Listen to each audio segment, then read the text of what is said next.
नमस्कार दोस्तों, स्वागत करती हूँ आपका आपके YouTube चैनल दीपावली में। मैं हूँ आपकी होस्ट रचना और आज हम बात करने जा रहे हैं एक ऐसी घटना के बारे में जिसके बारे में आज भी रहस्य है। क्या आप जानते हैं कि शास्त्री जी की मृत्यु कैसे हुई? अगर हाँ तो कमेंट बॉक्स में ज़रूर लिखें और अगर नहीं तो जुड़े रहें हमारे साथ। देश के दूसरे प्रधानमंत्री लाल बहादुर शास्त्री के कार्यकाल में देश ने बहुत कुछ देखा था। अन्न की कमी से लेकर भारत पाकिस्तान युद्ध तक जैसी छोटी बड़ी राजनीतिक गैर राजनीतिक घटनाओं ने उनके व्यक्तित्व को लोकप्रिय बनाया था। इसमें कोई दो राय नहीं है कि उन्होंने अपने साधारण जीवन शैली और जमीनी व्यक्तित्व के कारण देश के प्रधानमंत्री पद की गरिमा को एक नया आयाम दिया था। लाल बहादुर शास्त्री जी का दिया गया नारा जय जवान जय किसान विपरीत परिस्थितियों से जूझते देश में जान फूंकने के लिए पर्याप्त था, लेकिन उनका असामयिक निधन देश के लिए तब भी अपूरणीय क्षति थी और आज भी। देशवासियों में दर्द तब और बढ़ गया था जब उन्हें यह पता चला कि शास्त्री जी का देहांत एक रहस्यमय घटना थी।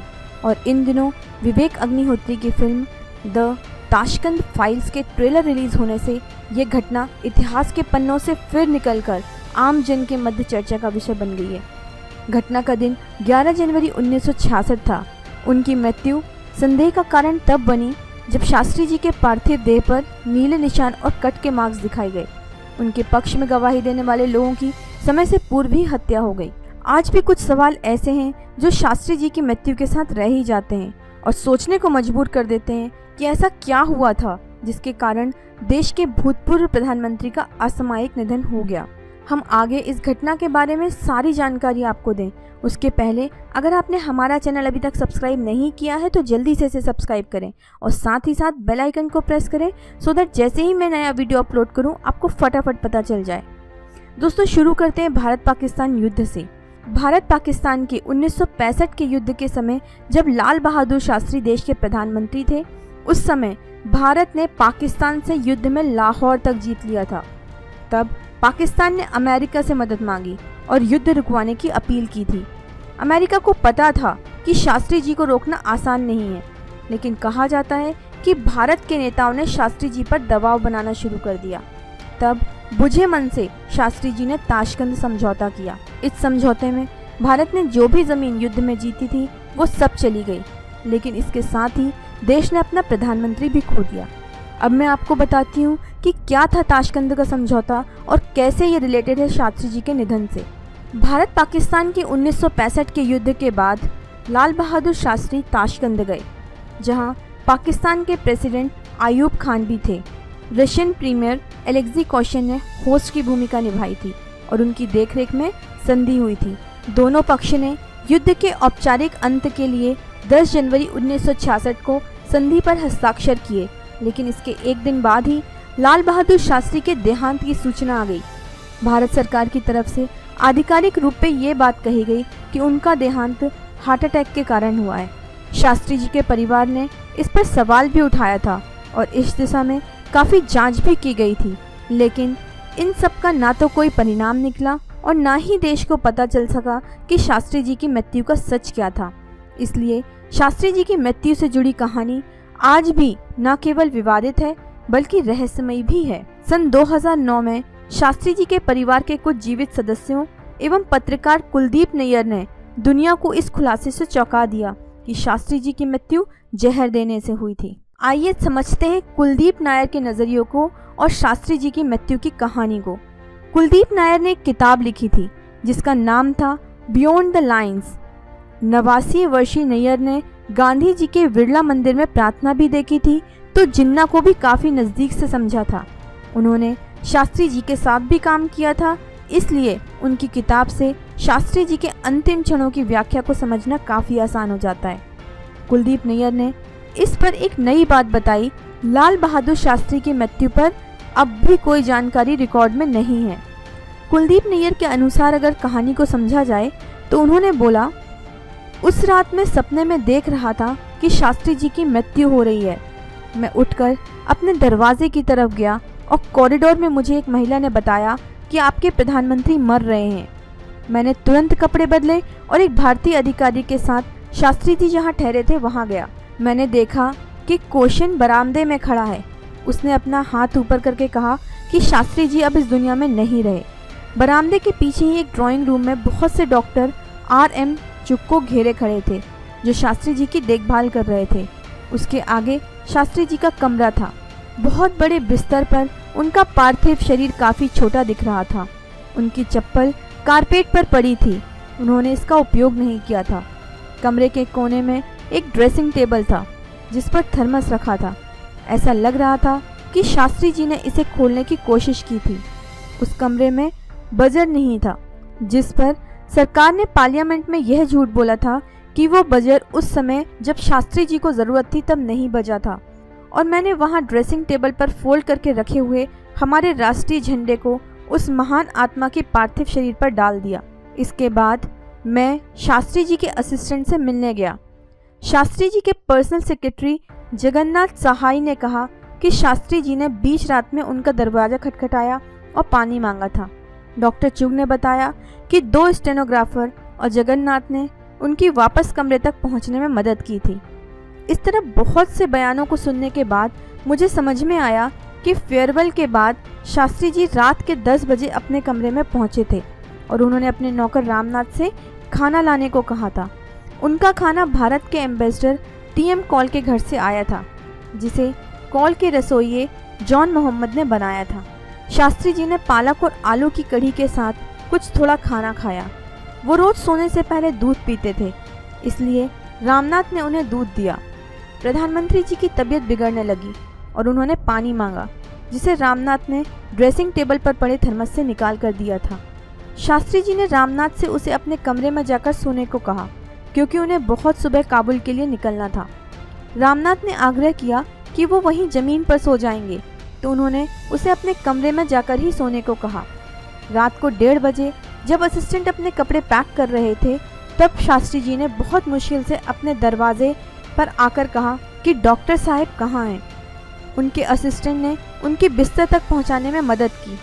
जगन्नाथ ने पानी दिया और कहा कि बाबूजी अब आप ठीक हो जाओगे, लेकिन शास्त्री जी ने अपने सीने को पकड़ा और अचेत हो गए।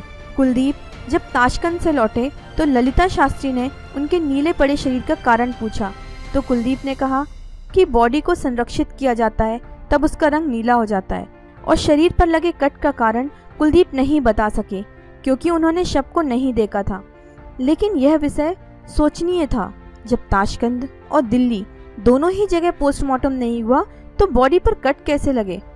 इसके कुछ दिनों बाद कुलदीप ने सुना कि ललिता शास्त्री लाल बहादुर शास्त्री के 2 असिस्टेंट से नाराज हो गई हैं, क्योंकि उन्होंने उस स्टेटमेंट पर साइन करने से मना कर दिया था जिसमें लिखा था कि शास्त्री जी का देहांत प्राकृतिक नहीं था। समय के साथ शास्त्री परिवार का शक और मजबूत होने लगा। 2 अक्टूबर 1970 को ललिता शास्त्री और उनके परिवारजनों ने लाल बहादुर शास्त्री की हत्या पर जांच बिठाने की मांग की। अखबारों के अनुसार कांग्रेस पार्टी ने भी जांच का समर्थन किया। कुलदीप ने अक्टूबर 1970 के अंत में जब मोरारजी देसाई से पूछा कि शास्त्री जी का देहांत कैसे हुआ, तो उन्होंने यही कहा कि ये राजनीति है। ये कहानी कुलदीप जी की किताब के अनुसार है। अन्य सूत्रों की माने तो अन्य सूत्रों से मिली जानकारी के अनुसार शास्त्री जी की मृत्यु की कहानी कुछ इस प्रकार है।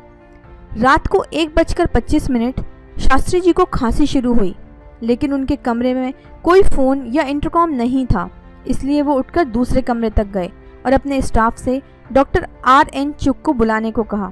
लेकिन वो आए तब तक शास्त्री जी काफ़ी बीमार हो गए थे। शास्त्री जी ने राम का नाम लिया और देवलोक की ओर प्रस्थान कर गए। शास्त्री जी अपने रसोइये के हाथ का बना हुआ खाना ही खाते थे। ताशकंद में उनके रसोइये का अपहरण हो गया। उसकी जगह किसी दूसरे व्यक्ति को वहां बिठा दिया गया। रात को उनके दूध में जहर मिलाया गया। फिर उनकी सांस घुटने लगी। जब उनकी सांस घुटने लगी तो बार बार उन्होंने अपने रसोइये को आवाज़ दी, लेकिन वो नहीं आया। लेकिन सरकार ने मीडिया को यही बताया कि उनकी मृत्यु हृदयाघात से हो गई है। शास्त्री जी के पर्सनल फिजिशियन को शक हुआ कि शास्त्री जी के सब कुछ नॉर्मल था। वही पाकिस्तान के साथ युद्ध में जीते थे तो स्ट्रेस भी नहीं था और इस तरह का कोई डिप्रेशन भी नहीं था। इसलिए उनके डॉक्टर ने शास्त्री जी के देह को देखने के लिए इजाज़त मांगी, लेकिन पहले ये इजाज़त नहीं मिली। लेकिन उनकी पत्नी ने जब यह मांग दोहराई तो इजाज़त मिल गई और ललिता ने कहा कि उनका शरीर नीला पड़ा हुआ था, जो सामान्य मृत्यु में नहीं होता। लेकिन आश्चर्य की बात तो यह है कि उनके शव का पोस्टमार्टम भी नहीं किया गया था। देश के प्रधानमंत्री की संदिग्ध स्थिति में देहांत हो गया, फिर भी उनके शरीर में बहुत सारे कट के निशान थे। देश के प्रधानमंत्री की संदिग्ध स्थिति में देहांत हो गया, लेकिन पोस्टमार्टम की आवश्यकता ना समझना शक को स्वाभाविक रूप से बढ़ा देता है। फिर एक सवाल और उठता है कि उनकी देहांत के सारे रिकॉर्ड्स कहाँ चले गए। इस तरह बिना किसी प्रमाण के यह सवाल उठना स्वाभाविक है कि रिपोर्ट मिसिंग क्यों है। क्या उन्हें दबाया गया है या उन्हें नष्ट कर दिया गया है। एक सवाल और उठा कि शास्त्री जी की पार्थिव देह का पोस्टमार्टम नहीं किया गया।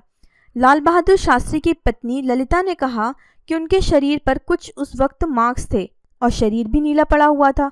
इसका मतलब था कि शव को छेड़ा गया है। यदि ऐसा है तो रिपोर्ट्स कहाँ हैं और उनके परिवार को इसकी सूचना क्यों नहीं दी गई। क्या उन्हें जहर दे करके मार दिया गया था। लाल बहादुर शास्त्री के निजी डॉक्टर RN चुग ने कहा था कि शास्त्री जी की सेहत एकदम ठीक थी और उन्हें पहले भी कभी भी हार्ट से रिलेटेड कोई प्रॉब्लम नहीं थी।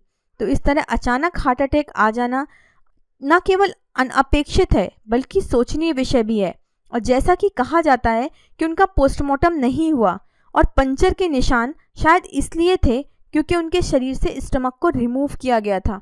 हालांकि इसकी पुष्टि नहीं हुई है और शरीर भी शायद ज़्यादा जहर की वजह से नीला पड़ गया था। अब आपको बताती हूँ कि वो गवाहों के साथ क्या हुआ जो वहाँ पे थे। शास्त्री जी की मृत्यु के 2 गवाह थे जिन्होंने उस रात की घटना को देखा था। इनमें से एक का नाम डॉक्टर RN चुग था, जो कमेटी के सामने प्रस्तुत होकर सच बताना चाहते थे, लेकिन इसके पहले कि वो प्रमाण दे पाते या अपनी बात कह पाते, ट्रक के सामने आने से उनकी मृत्यु हो गई। ऐसे में स्वाभाविक है कि हर कोई ये सोचता है कि शास्त्री जी की मृत्यु के पीछे क्या कोई रहस्य है। और इस बात की पुष्टि तब और ज़्यादा हो गई जब दूसरा गवाह भी इसी तरह एक हादसे का शिकार हो गया। शास्त्री जी की मृत्यु का दूसरा गवाह उनका नौकर रामनाथ था, जिसने अपने मरने से पहले शास्त्री जी के घर आकर उनके परिवारजनों से ये कहा था कि बहुत दिनों का बोझ है अम्मा, आज सब बता देंगे। लेकिन यह भी ना हो सका। उसे भी एक कार ने टक्कर मार दी और उसके पैर टूट गए और याददाश्त चली गई। अब तो शक की गुंजाइश बची ही नहीं थी कि इस मृत्यु के पीछे कुछ बड़ा रहस्य है। लेकिन यह भी सच है कि बिना प्रमाण के कुछ भी तय कर पाना ना तो मुमकिन तब था और ना तो मुमकिन अब है।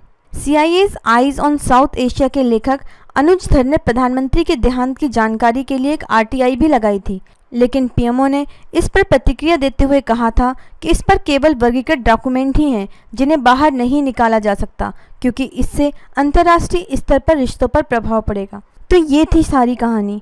अब दोस्तों, ना तो कोई रिकॉर्ड है ना तो कोई प्रमाण है, तो ये कहना बहुत मुश्किल है। फिर भी जो बातें हुई हैं, जो बातें लिखी हुई हैं और जो बातें समझ में आई हैं, उससे देखकर आप ही बताइए कि आपको क्या लगता है कि शास्त्री जी की मृत्यु हुई थी या उन्हें मारा गया था। आपको अगर वीडियो अच्छा लगा है तो ज़रूर इसे शेयर करें, लाइक करें और हमारे चैनल दीपावली को सब्सक्राइब करें। धन्यवाद।